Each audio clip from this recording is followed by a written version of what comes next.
fais des millions, millions, millions, millions, Dans mon salon, ça pue le pilon, pilon, Tard la nuit, j'barre de ville en ville en ville.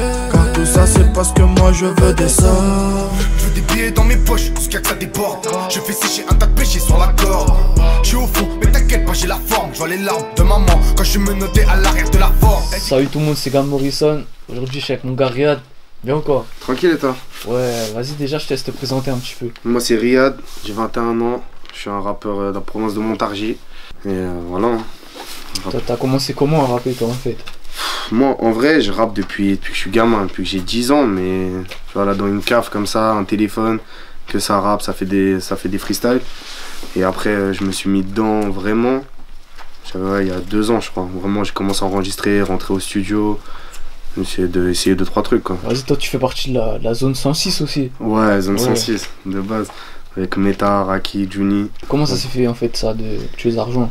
Bah, à la base, moi, je suis de Lyon, donc avec Raki. Et lui, il était déjà dans la zone 106. Et du coup, moi, j'ai commencé à rapper. Et après, j'ai rencontré Meta, j'ai rencontré Juni, donc de Marseille. Et après, ça, c'est une alchimie, ça s'est fait tout seul, en vrai.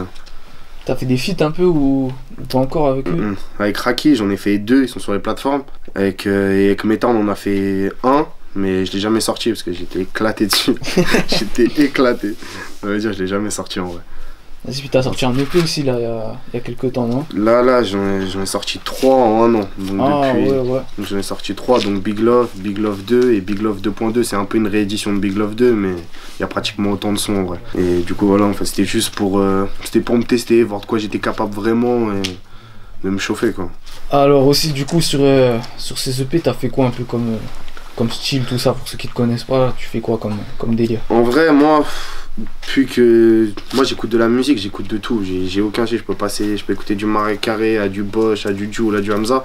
Ça veut dire que dans mes sons ça se ressent, je fais tout, j'ai pas un style prédéfini, même si je suis plus fort dans, on va dire, kickage et un peu chant. Mais en vrai, je fais tout. T'écoutes même les 3 EP, t'écoutes un son, il n'y en a aucun vraiment qui se ressemble. J'ai ma petite patte de la manière dont je rappe, de la manière dont je fais mes bacs, tout ça, mais généralement, j'ai pas vraiment un style prédéfini, j'aime tout faire. Ouais, c'est ça. Et puis aussi, t'as fait pas mal de trucs Insta aussi. Ouais, de ouf. Qui fuse pas un pas de plus, sinon tu verras que mon fer il est pas vain. J'suis pas arrogant, je suis simple pourtant, j'écoute du pour ce, je suis à 1000%, je suis en P4, je me fais courser, je suis dans la merde, j'ai béton pour ça, j'ai même pas fait ma carte grise, donc je rêve que de carte God. Insta, j'aime beaucoup le format rapide de 1 minute. Je kiffe, ça veut dire qu'avec mon clipper, donc Florian, FLS Prod, on a commencé sur ça en fait. Avant que je sorte des EP, on a sorti des mini-clips d'1 minute. Et en fait, c'est comme ça que ça a commencé. Après, donc, je balançais des freestyles avec lui. Et là, donc, j'ai sorti. Je me suis lancé un petit défi de sortir un son par jour pendant 15 jours. Où sur Snap, j'expliquais un peu le déroulement du son. Et après, sur Instagram, bam, je balançais le son le soir même à 21h, comme ça. Donc, j'ai fait ça pendant 15 jours, un son par jour. Et ça a bien plu. Franchement, ça a bien plu.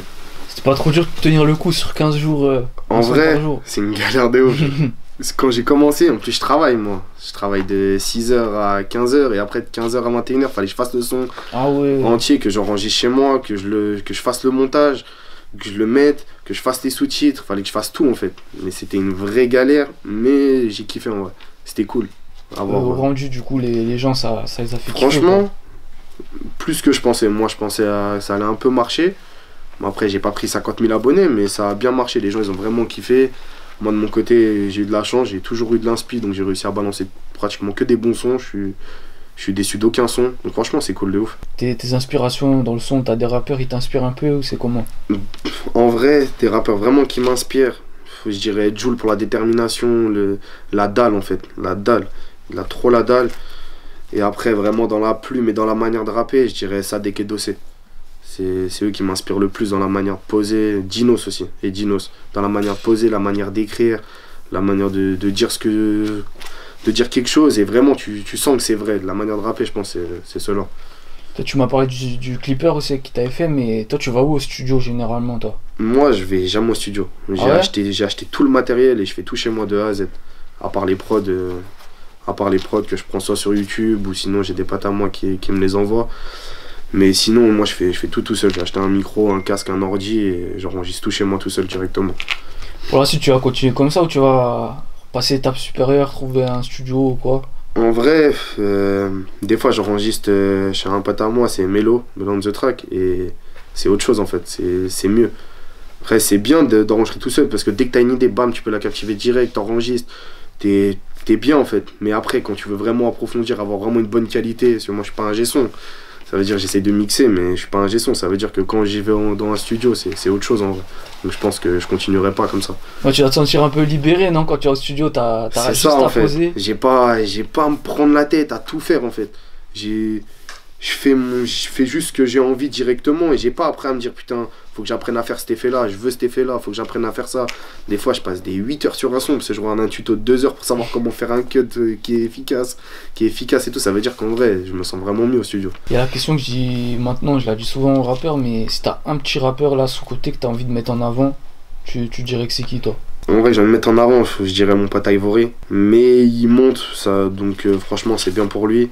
Mais vraiment, ouais, je dirais Raki. C'est vraiment lui que j'ai commencé. Je sais qu'il a un niveau incroyable. Et Mads, un autre pote à moi, est super fort. Incroyable. Puis t'as des projets du coup pour la suite ou quoi? En vrai, pour l'instant, j'ai déjà balancé 3 projets en un an. Donc en vrai, pour moi, je trouve que c'est pas mal. 2 clips sur YouTube. Mais je pense que je vais continuer cette lignée-là. Essayer de balancer des clips sur YouTube.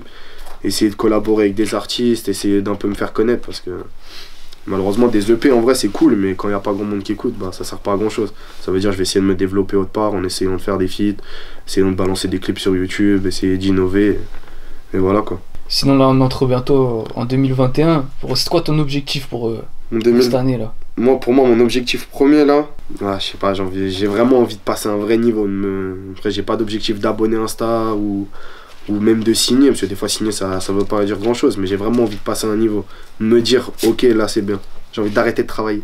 J'ai envie d'arrêter de travailler, c'est ça mon objectif. Toi on voit que t'aimes bien la moto, déjà ton snap c'est YZF, tout ça, t'aimes bien la moto non? Moi je suis dans la backlife, ça va faire 2 ans que je suis vraiment dedans, et c'est mon deuxième kiff. Entre la musique et la moto, moi la moto je kiffe de fou, j'en fais, dès que je fais pas du son je fais de la moto, c'est directement, je vais dans 78, donc avec mes potes Zico, Gringo, tout ça, je veux dire on va faire de la moto direct. Moi je suis trop dans ça, c'est pour ça d'ailleurs même dans les sons par jour que j'ai fait, le dernier c'est un son où je lève et en même temps je rappe, pour vous montrer en fait que je kiffe faire ça, je voulais faire un truc. Ça veut dire que je voulais montrer que je sais faire les deux et que c'est vraiment ce que je kiffe en fait, je voulais vraiment montrer que je kiffe. En plus la bike life là en France ça prend de plus en plus d'ampleur là, t'as vu il y a les chaînes genre les meilleurs cabreurs du net, tout ça, ça prend de plus en plus. Il y a plus de gens qui s'y intéressent maintenant, t'en dis quoi toi? En vrai c'est bien, franchement moi d'un côté je kiffe. C'est les grosses pages qui montent sur Instagram, il y a des pages à 200 000, mon pote Scrap il a 200 000 abonnés, cross de rue et tout, c'est incroyable, ça fait kiffer de ouf pour la France, parce qu'on est commencé à être reconnu pour la backlife. Mais après d'un côté on peut plus en faire de moto, on se fait courser toute l'année, j'ai mon pote Davdav il vient de prendre de la prison pour de la moto, c'est un truc de ouf en vrai. Donc en vrai, même l'année dernière on pouvait faire de la moto tranquille, les keufs ils s'en foutaient. Là maintenant, c'est mort, c'est tellement, ça commence à prendre une telle ampleur que les keufs ils ont tellement la haine qu'en vrai on peut même plus en faire pratiquement. Puis je t'ai demandé du coup pour les rappeurs sous-côté, mais est-ce que t'as des cabreurs un peu sous-côté ou quoi que bien sûr, genre, on va rester 10 minutes, je vais t'en dire. Bah, j'ai mon pote Jesse, CJM. Il commence à bien monter, mais lui, c'est une pépite. Il fait partie des meilleurs cabreurs de France. Il est incroyable. Même c'est avec lui que je suis tous les jours, même en rapport même avec le rap, il met de ouf. Et par rapport à la moto, il est trop fort. C'est lui qui m'a appris à lever d'ailleurs. Sans lui, je serais juste un rappeur. Je serais pas un rappeur biker, je serais juste un rappeur, c'est tout. Ouais, CJM direct. Justement, c'était quand tes premiers pas avec la moto, toi? Mes premiers pas avec la moto, je pense que c'était mon grand frère, il m'a ramené un Piwi, j'avais 3 ans je crois, je sais même pas si je marchais bien je crois. Il m'a ramené un Piwi, j'avais foncé dans un mur. Ouais, j'avais 3 ans je crois, et après depuis j'ai jamais lâché en vrai. Et je me suis mis vraiment dans la backlife en fait, depuis ça fait 2 ans à peu près, 1 an et demi, 2 ans max.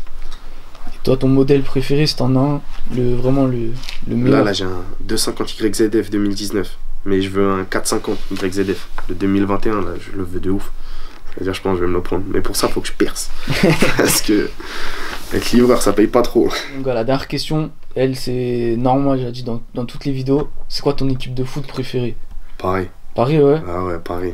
Vas-y, tout ouais, jeune. c'est bon. T'as des réseaux aussi, Insta, Snap, tout ça ou... Insta, Riyad106, RYAAD106, et Snap, RiyadYZF. Vas-y, ben c'est bon, mon ref. Merci à toi en tout cas. Ouais, ça fait plaisir de Force, ouf, hein. merci de m'avoir reçu. Non, normal, mon gars, y'a rien. On est ensemble. Un grave plaisir. J'ai rayé les carénages, fais vos parrainages. Moi je suis fort, toi, ne viens pas me parler d'âge. Y'a ma tête sur la cover, la tienne sur le carrelage. Je suis fait pour être sur la scène, pas pour être bloqué dans ta cage.